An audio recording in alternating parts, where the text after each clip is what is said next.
Hello everybody, welcome back to Be Like Christ. Today we are talking about Judges chapter 19 in our 5-minute studies. The outline is available on the website, and I do have to give a parental advisory on this chapter. This chapter is one of the, if not the most messed up chapters in the Bible, right? It's definitely up there. And I don't mean that in the sense that the Bible is messed up. I mean it in the sense of we're going to observe the way that sin messes people up in this chapter. So without any further ado, we got a lot to talk about. So Judges 19, when did the events of this chapter take place? Well, the period of the Judges fell between 1450 BC and 1000 BC. The story in Judges 19, we don't have exact dates for, but it's sometime within that period. We're going to talk about a Levite and his concubine, and specifically a city that they stayed in. You can see it on the map. It's just north of the city of Jerusalem. It's the city of Gibeah. And what happens in this city of Gibeah is going to be the story that we follow throughout the rest of the book of Judges. Our characters, we have a Levite. This was a man, obviously, from the tribe of Levi, which was one of the tribes of Israel, and he had a concubine. So his concubine is the second character. She was the concubine of the Levite, and she was originally from Bethlehem in Judah, the same city where Jesus was born eventually. And then the men of Gibeah. These were wicked men who tried to do immoral things to people who visited their city. So now, unfortunately, we have to talk about that. Verses 1 through 21 is our first section. The Levite and his concubine traveled to Gibeah.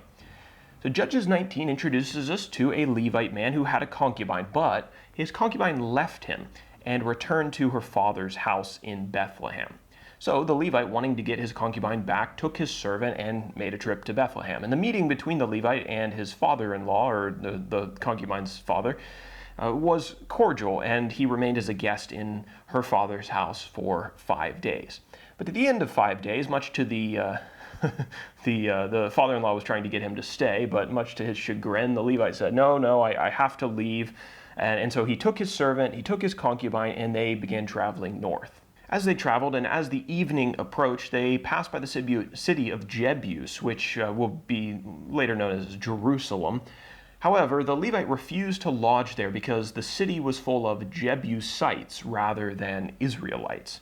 The company continued north until they came to the city of Gibeah, where they were going to spend the night in the open square. But an old man approached them and said, please don't spend the night in the open square, spend the night in my house. And so they accepted the old man's invitation, and they stayed with him. Now, section 2, verses 22 through 30, the sin of Gibeah. That night, while they were at the old man's house, some of the men of Gibeah surrounded the old man's house and started beating down the doors because they wanted to have sexual relations with the visiting men.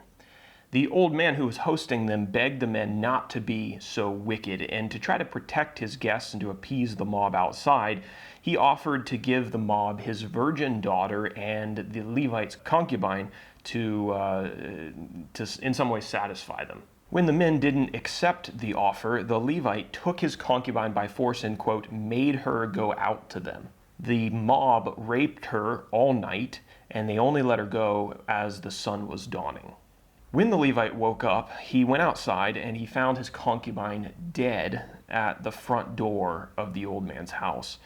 He took her body, he cut it into 12 pieces and sent the pieces throughout all the territory of Israel.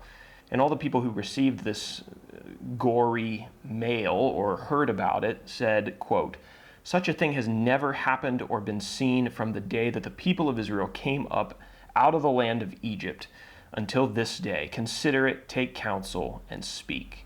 So everyone who heard about this was rightly repulsed by it. So that is the opening of this story that's going to continue on through chapter 21. And does it remind you of anything? If you've read the Old Testament, if you were with us with during our Genesis study, does it remind you of any other story in the Bible? It reminds me a lot of the story of Sodom and Gomorrah. You remember the angels who went to Sodom were going to spend the night in the open square. Guy begged them not to do it, brought him into his house, and then the men of the city came. They wanted to do the exact same thing to the men that were there. So again, what's the purpose of a story like this being in the Bible? I think it's to communicate that that complete wickedness that God was so ready to destroy in Sodom was entering into even the Israelites' culture in certain instances, right? In this particular city, at least. And so it's again telling us about the moral state of the nation, and rightfully there will be a judgment on the men of Gibeah for this in the next couple chapters. But even that ends up kind of going amiss, going wrong, and then they have to patch it up at the end. So anyway, we're looking at a nation that's not doing what God wants them to do, and I think that's the point. Now for our application. It's a terrible testimony when people find that those in the church are really no different than those in the world. And where do I get this application from? Well, the Levite, he didn't want to stay in Jebus or Jerusalem because it was a city of idol-worshiping foreigners, right? Instead, he wanted to go to a city that was inhabited by, quote, God's people. It turns out he would have been better off in Jerusalem, probably. But his stay in Gibeah turned out to be a horror. He thought that he was going to be able to find peace and community amongst those who shared similar beliefs to him, but in reality, he ended up finding sinners who were as bad or worse than those in the world. This is why we absolutely need to protect our churches against hypocrisy, against the entrance of sin and of gossip and of backbiting and of immorality and worldliness into the church, because when the church is like this, it acts as a Gibeah to the weary souls who are entering it looking for rest. They'll enter the church and find it's just as hostile as the world, and they'll say, I'd be better off going back into the world, going back to Jebus.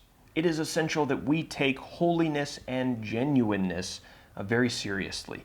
Claiming to be the people of God and then mistreating those who are searching for God is a terrible sin.